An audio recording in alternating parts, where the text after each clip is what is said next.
Hagiography. Prologue. In the town of Ennelis, a plague dragon had set his lair within a pond and poisoned the land.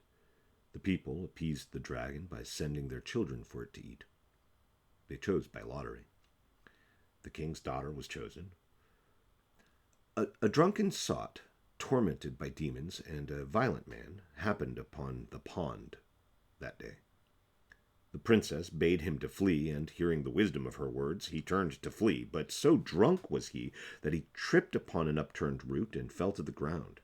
The dragon reared out of the water and descended upon the man. The oaf turned upon his back and called out to the girl, and the dragon beset him. He cowered beneath the upturned root, and the dragon's weight pushed upon the wood through the scales, resulting in a grievous wound upon the dragon. The girl then leapt upon its back and wrapped her girdle around the dragon's neck, binding it.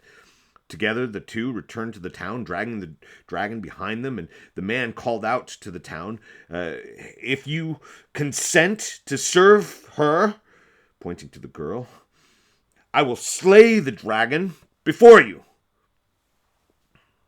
Then, together, she held it down whilst he hacked its head off from its body with a pitted and rusty sword. From that day forward, the people of Ennelis knelt prostrate before Avishka Gal and her consort, Leith. From the Book of Leith. Part 1. The Soldier. The soldier had grown weary of the war. After the king had released him from service, he'd sought out the comfort and anonymity of the city.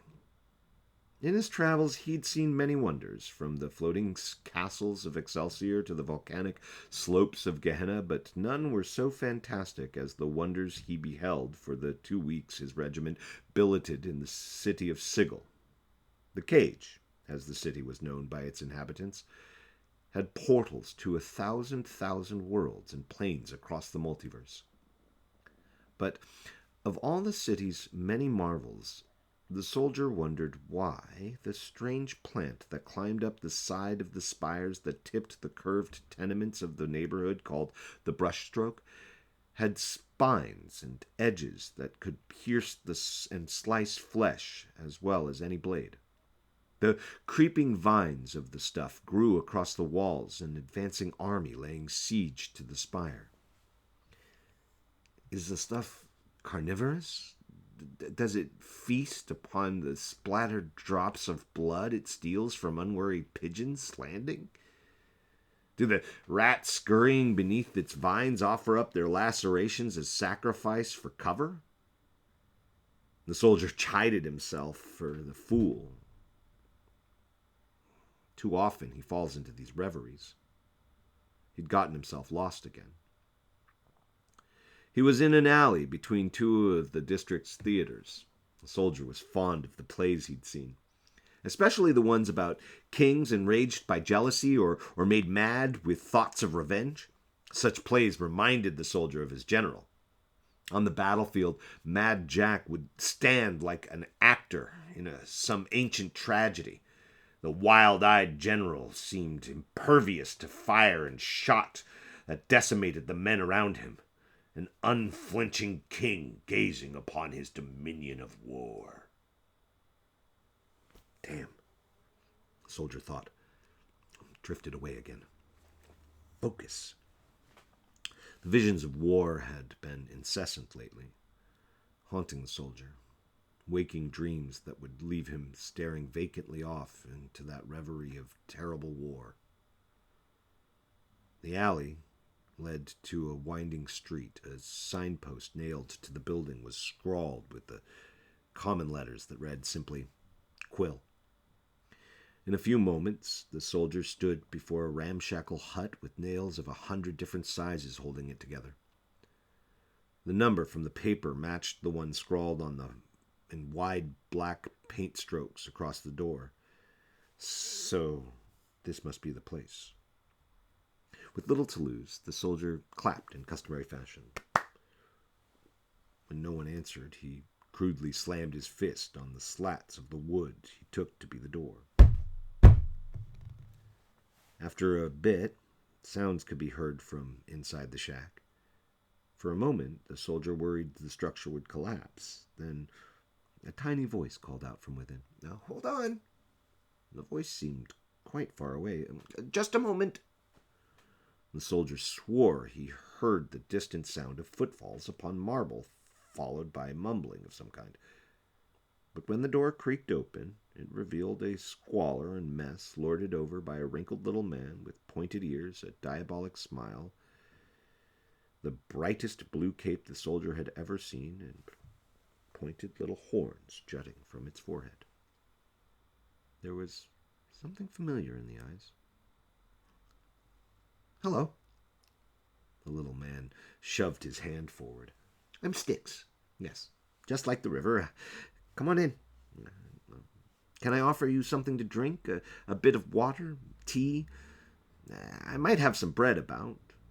The soldier stared at the creature, surprised by his remarkable charm, a lyric voice that drew the ears in and eased the mind.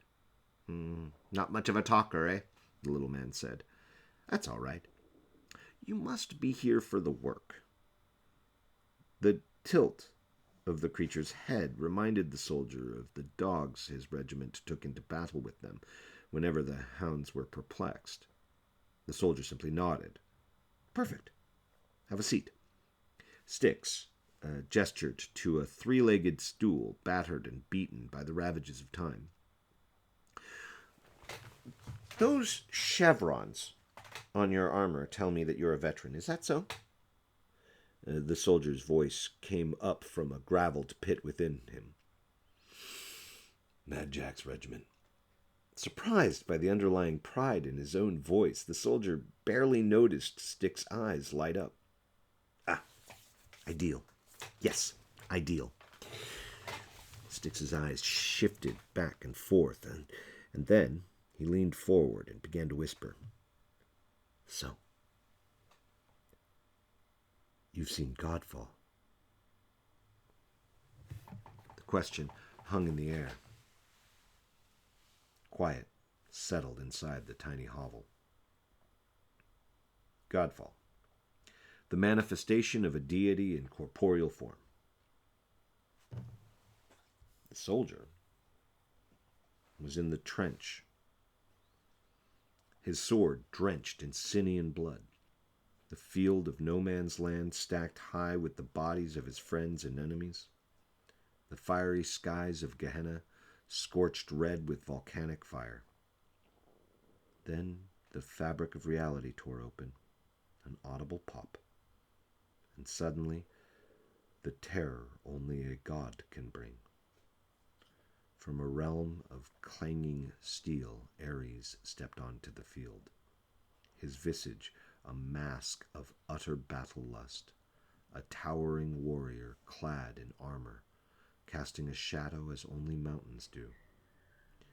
The men in the trenches beside the soldier became struck mad, screaming, clutching their helms, and curling in upon themselves, their minds snapping, unable to cope with the impossibility their eyes reported. His voice, flat and soft, the soldier stated simply, "Yes, I've seen Godfall."